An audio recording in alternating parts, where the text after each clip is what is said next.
Welcome back to the Center on Buffalo podcast. This week's episode is brought to you by Dan-O's Seasoning. And right now, our listeners can get a 13-pack of their premium seasonings for just $65. Go to the link in the show notes, use the code BUFFALO, and you will not be disappointed. You will be a hit at your barbecues and coming up during tailgate season. Yum, yum. Get you some. This week's guest is Bills right tackle Spencer Brown. And last year we had him on the podcast prior to training camp. Then he went out and signed a massive deal before the season started. And he also had one heck of a season, one of the best right tackles in all of football. Excited to dig in on this conversation. He's got a bunch of good stuff in this episode. You'll enjoy his training camp breakdowns. He talks about the rookies a little bit. We talk about his favorite foods and restaurants up in Rochester during training camp and just how his career's been progressing.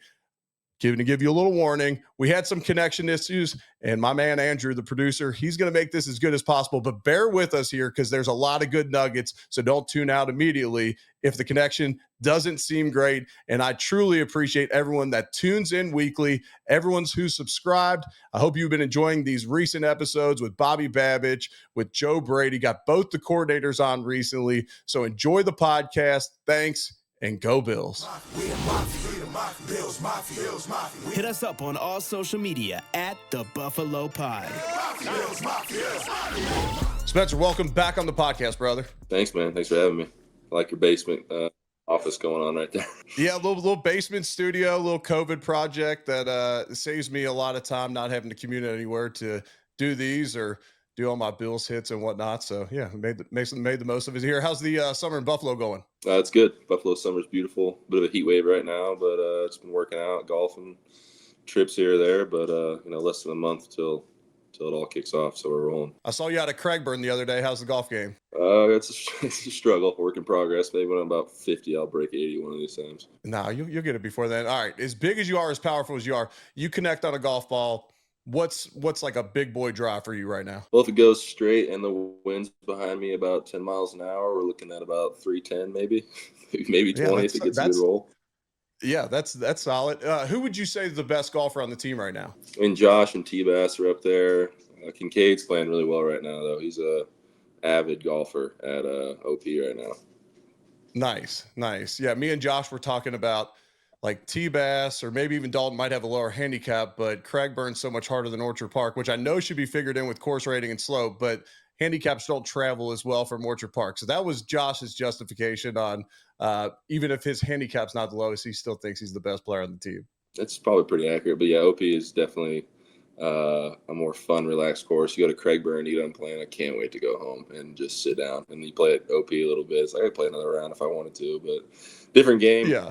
They're both enjoyable, though, for sure. Western New York has beautiful golf. All right, switching subjects. Last year we had you on the podcast over the summertime, and we were kind of leading into a really big time for you as far as, that second contract negotiation. You get it done at the end of training camp before the season started. I did one of those during my career, heading into my fifth year in the NFL, I guess. But how tough was it, or did it weigh on you mentally doing that contract negotiation during training camp last year? It was just a big thing in your career that you want to get done. And, it's hard not to think about it. I tried my hardest, and I had some good people around me that kind of elevated off my shoulders. But once it was done, I was super happy staying in Buffalo. I want to play my career out here. So just fortunate that it all fell into place, and I have a great agent, and him and Bean get along well. So got it done, and I'm always sticking around. Yeah, that always makes it better when you have an agent that's able to handle that, and he's got a good relationship with the team, so the GM's not coming to you like, hey, I'm sick of dealing with this dude. You have anyone else? Like, no, that's my agent. So glad to hear that on your end. Yeah, I was coming off of a knee injury, and during training camp, my knee felt like it was going to explode a few days, and I'm like, all right, we need to get this deal done at some point here. I feel like I'm going to get hurt at any moment, so it definitely weighed on me pretty good. So I know how you felt in those moments, but awesome to see it got done before the season. Then you had one hell of a season. I would say this goes without saying, probably your best season as a pro, which you're heading into that point of your career too, where, physically you're still at the peak of your game. And then you just gain all that experience, and it showed on the field last year. Did you feel like that at times? Like year 4 last year, the game's really starting to slow down for you? Absolutely. That's just reps, and you've been there before, but it's not like I'm getting thrown in the fire, or you've played these guys numerous times, so you can kind of expect what's coming. And even like the new guys you see, defensive ends only have a handful of moves that they're really, really really good. And just building off that and confidence that comes with that and physicality. That's just being in the weight room, but the on-field experience is something you can't really substitute for anything else. And I'm just lucky that I got put in the fire there early when I was a rookie, and just build on it every year. And then you got the continuity of, similar offenses over the years. I know offensive coordinators have changed, and then obviously having Cromer there is, a mainstay, helps technique wise, where you're kind of working on the same things year over year and not having to switch that technique work up. So awesome to see it. All right, heading into training camp, what's your mindset? Like, are you a guy that looks forward to training camp, or are you a guy that dreads training camp? It's kind of a fine line between the two. It's more like anxious, and like you know what to expect, but you almost don't. Like every year is different. But it's just hopefully I prepared enough. I'm in good shape. The team comes together, but once it all starts and you're flying by the seat of your pants a little bit, it's enjoyable. It's fun. Everybody's doing the same thing. There's growing pains, and then you're going to start playing really well. And I will honestly say I'm not really a great camp guy. Like off the first 3 weeks of the season, it's hard for me to get into the rhythm. But once camp's over and you knock off the rust and get into the season, we're rolling. Yeah, it generally takes the offense a little bit longer to get going. Everyone's got to be on the same page. So the offensive coaches freak out, the defense all excited, then the offense catches up. Then we have some good days. Defensive coaches go nuts, and it's kind of like that natural ebb and flow of training camp. Let's take a quick break to hear from one of our sponsors, and that's Waterboy. It's hot everywhere right now around the country, and Waterboy, the cleanest hydration packets I know, and the best tasting as well, have been keeping me hydrated all summer long. My favorites, their workout, hydration, but they're all good there. So use the code EWOOD at checkout. We got a link in the show notes. You can get 20% off. Give you and your loved ones the gift of hydration this summer. Go to Waterboy and check them out. All right, so heading into training camp now, is this a situation where you guys give the rookies a list of stuff that they need to supply the O-line room with? They'll absolutely be supplying the line room with any snacks, treats, candy, specific water, or some nicotine here or there. Is the O-line room generally like a tobacco, or have you guys gone like full Zins now? It's full Zins. I haven't seen a guy dip straight up tobacco in a while. I mean, one of the string coaches does it. I haven't seen a guy throw in a straight up lipper though in a long time. Everybody's transferring to Zins. I'm assuming that's still Hal, so we could put that Hal. out there. Hal's got a horseshoe in there left. Oh, there you go. Just took a huge lip. It's awesome though. It's good vibe. It's funny because like when I first got to the Bills, I would dabble in the Grizzly pouches. Well, then all the guys that were older, these grizzled veterans, they would make fun of me for doing pouches. And then later in my career, then everyone was doing pouches, and now it seems like everyone's converted to the Zin. So probably a healthier alternative in the long run there. But so that was always the big. Yeah, that was always the big rookie thing. Like, make sure you got everyone's individual flavors, a dip, whatever it may be. But has Will Greenberg told you what the conditioning test is going to be coming into training camp? Yeah, it's all changed. It's definitely changed since when you played. The NFL is really knocked down on that. It's pretty much just get a good sweat in and know that your heart rate can handle 100 beats a minute. But it's nothing too crazy for the big guys. It's maybe 20-yard sprints. It's pointless, I guess. It's more so just to get the legs going the first day of training camp, but it's a bit of a joke in my opinion. Yeah, we would have the guys that couldn't pass the conditioning test back in the day, and then they'd miss checks during camp or the start of camp and all that. But yeah, it seems like those times have passed now. All right, so you got done with OTAs. You got a ton of new guys that you're going against, and I understand there's not pads during OTAs and mini camp, but a bunch of new guys on the defensive line by free agency and the draft. What have you seen from a number of those guys out there? Just the rookies coming in and like doing what they're told and following suit. TJ Sanders and Dion and Landon Dickerson have all done really, really well. Landon Jackson, though. I want to say Landon Dickerson. That's bad on my part. Yeah. I'm sorry. He's a great guy.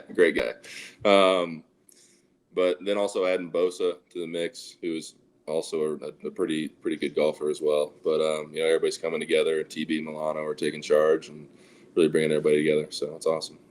Had you played against Bosa in your career before? I have not. We played the Chargers. Khalil Mack was out there. I think Bosa was banged up, but he plays primarily left, I believe. Yeah. Yeah, so you won't see him a ton, but yeah, we played him early in his career, later in my career. He was a stud back then. I'm hoping he can bring some of that to the table this year because when he's blowing and going, he's pretty tough off the edge. All right, so this is the last season in Highmark Stadium. Do you have a favorite memory or a favorite game that you've played in Highmark? The first one that always came to mind was when we beat the Patriots my rookie year, the perfect game in the playoffs at Yep. home in Blizzard, and now the Ravens divisional game has taken the podium. But just a lot of good memories. I know the fans will be crazy all year long, and hopefully we got some good football games lined up for them.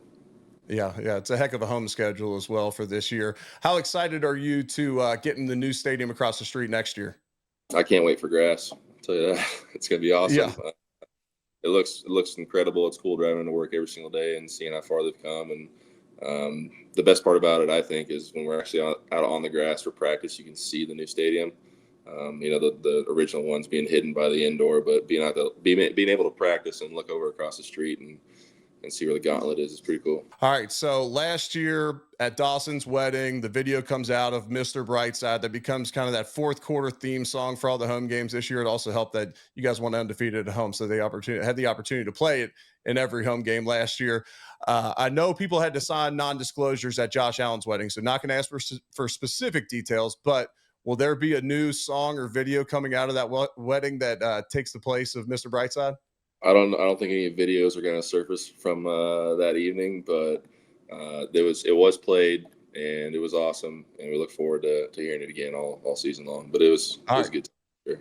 Okay, so that'll be the theme song for the fourth quarter again this year then. I don't know why you changed it. Undefeated at home. Yeah, no doubt. Keep it rolling. All right, so this will be the first year now. Dion politicked for it. There's going to be now an Offensive Lineman of the Year award. If you're looking back at 2024, and obviously you can't say yourself, if there was a guy in the league or maybe even on the Bills that you felt like earned that Offensive Lineman of the Year award, who would you give it to for the 24 season? I'm gonna have to go with Lane Johnson. I think he played really really well. I'm also biased to my right side of the offensive line, but my left tackle is the showman for sure. I think it's awesome that he advocated for the award and getting the big guys some recognition, and I look forward to who's hoisting at the end there. Yeah, you can thank Lane Johnson one day for making the right tackle position as high of paid at times as the left side. And I think Lane's a great choice. One, he's played at a high level for a long time. And oftentimes, similar to Josh winning the MVP, not that he wasn't the best player in all the NFL last year, but when you're one of the best teams, that helps. Obviously, the Eagles won it all. So Lane Johnson, that's a good choice. I might have gone with Dion just to get some love in the locker room, but you also don't want to pump up Dion. You got to be careful pumping up Dion a little too much too. Yeah. All right. So Hard Knocks coming in for the Bills this year. How nervous are you going to say something that might might embarrass your family, might tick some people off during Hard Knocks that gets played this year? Hopefully I don't make the cast, but we talked about in the facility, like, just be yourself, and that's gonna be easy for a lot of us. I don't think I'm gonna say anything too crazy. I know I have a bit of a mouth on me at times, but I think everybody knows that by now. And my mom has told me to not use those words, but I'm sure they'll come out. But they're ready, and I'm sure they're gonna be happy regardless, just to get in the room and see what really goes on at training camp. Yeah, it'll be cool to check out. All right, we're going to get to the rapid fire questions. They're brought to us by Dano's Seasoning. Question number 1: have you tried Dano's Seasoning before? I have. You sent it to me. All right, perfect. What were your thoughts? It was great. Put on a little steak, put on a little chicken here and there. But I'm trying to up my cooking game on the Blackstone, so I need to dabble a little more. Let's go. All right. What's your favorite golf course that you've ever played? Oh, I think I'm about to play it this weekend. I'm going to Colorado to play Fossil Trace and Arrowhead. Outside of that, I played Apogee in Florida, and that was a pretty cool one. Panthers a close second as well. I can't actually. I'm thinking about that whole trip. Trump National takes the cake, 100%. I love it. And you guys had a special guest for that one, posting in a picture with you guys. So that was a pretty special. 47. Great golf course. Great man. Oh yeah. So Apogee, Panther National. I've not done those yet. I'm a member at Medalist down there in Jupiter. So next off season, we'll plan a trip accordingly. I'll show you a few new spots down there as well. Get you out to the Grove, shake hands with Michael Jordan. That whole deal. Are those places slice friendly, or how's that work? Are they what friendly? Slice friendly. Grove definitely is. Medalist. I'll Sherpa you around the course. We'll get you around it. I need All as right. many dogleg lefts as I can get. I love it. That's right. You are a lefty, so it's the dog leg left. I fight the big draw as a righty, so we'll have very similar misses out there. Heading into training camp, what's one meal either in Rochester or in the cafeteria you're looking forward to the most? I like going to, I can't remember. I think it's called the Red. Red is a restaurant in Rochester that's really, really good. Put on by our trainer. And then also Forno Tony is an Italian spot down there that's incredible. But in the cafeteria, I would have to say every once in a while, not every night, like one of my buddies, Vandy, but the yogurt machine coming out of it's Nice. just like your little yogurt parfait ice cream deal. So if you need to gain Nice. some weight, go see that. Oh yeah. Oh yeah. Are you more of a fan of cold weather games or hot weather games?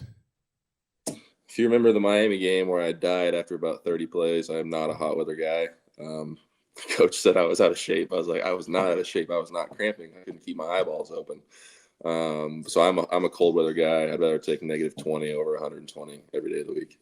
Yeah, I always like those as well. I also felt like the defensive lineman at times didn't try as hard when it got really cold out there, which helps as well. So a little 100%. advantage for the offensive line.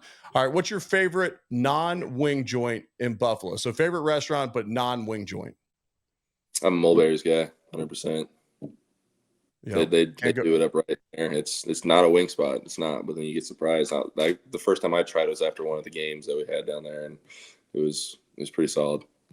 First person to get the wings put on the menu was yours truly. That was a long time ago, but I appreciate introduced. you. Appreciate you. Yeah, absolutely. Joe used to just make us wings, and then finally I was like, dude, get those on the menu, and so he finally did it, and I think they're some of the best in the city. But anyways, hope you enjoy the rest of your summer, Spencer. Thanks as always for coming on the podcast. Good luck this season. Go be a beast again. Go dominate. Go do your thing. Yes, sir. Appreciate it, Eric. Yep, absolutely, brother.